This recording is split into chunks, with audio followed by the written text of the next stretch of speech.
বিশ্ব রাজনীতির সবচেয়ে উত্তপ্ত মঞ্চ মধ্যপ্রাচ্যের যুদ্ধ পরিস্থিতি হঠাৎই নতুন এক নাটকীয় মোড় নিয়েছে। কারণ মার্কিন প্রেসিডেন্ট ডোনাল্ড ট্রাম্প 7 এপ্রিল ইরানের বিরুদ্ধে সভ্যতা ধ্বংসের হুমকি দেওয়ার কয়েক ঘন্টার মধ্যেই সামনে উঠে এসেছে নতুন যুদ্ধবিরতির ঘোষণা। আর চাঞ্চল্যকর এই পরিস্থিতি পুরো বিশ্বের নজর কাড়লেও প্রশ্ন উঠছে, ধ্বংসের দ্বারপ্রান্ত থেকে হঠাৎ শান্তির বার্তার আড়ালে আসলে কি ঘটছে মধ্যপ্রাচ্যে।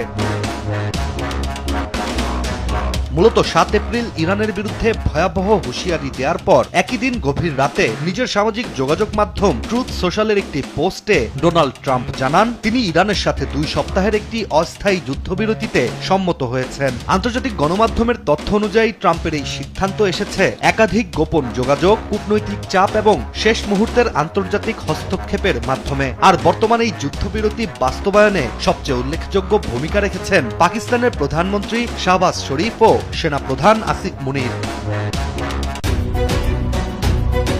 1.5 যুগ ধরে ভালোবাসার নিড়ে এসিআই পিওর সল্ট। যে মুহূর্তে বিশ্ব আশঙ্কা করছিল যুক্তরাষ্ট্র সরাসরি এবার ইরানের বিদ্যুৎ কেন্দ্র ও অবকাঠামোয় হামলা চালাতে যাচ্ছে, ঠিক সেই মুহূর্তেই ট্রাম্পের এমন শান্তির বার্তা প্রশ্ন তুলছে পুরো পরিস্থিতি নিয়ে। কারণ মধ্যপ্রাচ্যে শান্তি মোটেও নিঃশর্ত নয়। কারণ বর্তমান পরিস্থিতিতে যুক্তরাষ্ট্রের সবচেয়ে গুরুত্বপূর্ণ দাবি হরমুজ প্রণালী পুরোপুরি খুলে দেওয়ার। তবে ইরানও এখন পর্যন্ত পুরোপুরি নতি স্বীকার করেনি, বরং কৌশলী এক অবস্থানই নিয়েছে। দেশটির পররাষ্ট্রমন্ত্রী আব্বাস আরাকচি স্পষ্ট করেই জানিয়েছেন, যদি ইরানের ওপর হামলা বন্ধ হয় তাহলে তাদের বাহিনীও প্রতিরোধমূলক অভিযান থামাবে। একই সঙ্গে একটি সতর্ক বার্তাও দিয়েছেন তিনি, হরমুজ প্রণালী দিয়ে যাতায়াত পুরোপুরি ইরানের সমন্বয়ের মধ্যেই চলবে এবং প্রযুক্তিগত সীমাবদ্ধতা বিবেচনায় রাখা হবে। 28 ফেব্রুয়ারি শুরু হওয়া রক্তক্ষয়ী এই যুদ্ধে যুক্তরাষ্ট্র ও ইরান যেখানে একে অপরকে ধ্বংস করতে মরিয়া ছিল, ঠিক সেখানেই এবার হঠাৎই 2 দেশের এমন নমনীয় আচরণে হতবাক পুরো বিশ্ব।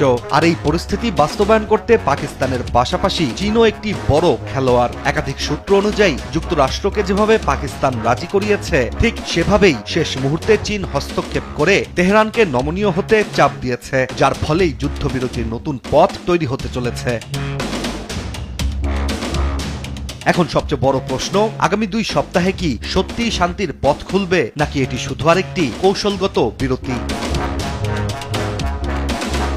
বিশ্লেষকদের মতে ইরানের 10 দফা প্রস্তাব শান্তির পথ খোলার কেন্দ্রে রয়েছে, যেখানে ইরানের দাবি তাদের বিরুদ্ধে সব নিষেধাজ্ঞা প্রত্যাহার, ইউরেনিয়াম সমৃদ্ধকরণের অধিকার স্বীকৃতি, মার্কিন সেনা প্রত্যাহার, এমনকি যুদ্ধের ক্ষতিপূরণ পর্যন্ত দিতে হবে যুক্তরাষ্ট্রকে। ট্রাম্প প্রশাসন ইতিমধ্যে জানিয়েছে তারা ইরানের বেশিরভাগ ইস্যু নিয়ে আলোচনায় প্রস্তুত।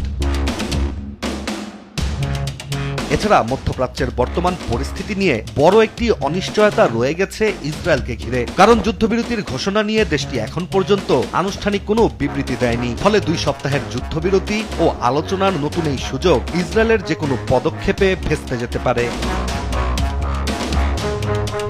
এখন বাস্তবতা হচ্ছে, যুদ্ধের মুখোমুখি যুক্তরাষ্ট্র ও ইরান একে অপরকে বিশ্বাস করে না। এমন অবস্থায় পাকিস্তানের রাজধানী ইসলামাবাদের নির্ধারিত বৈঠকই হবে সবচেয়ে গুরুত্বপূর্ণ মঞ্চ, যেখানে ঠিক হবে এই যুদ্ধবিরতি কি স্থায়ী শান্তিতে রূপ নেবে, নাকি আবারও বিশ্বযুদ্ধের দিকেই ধাবিত হবে। ইশতিয়াক হোসেন, দেশ টিভি।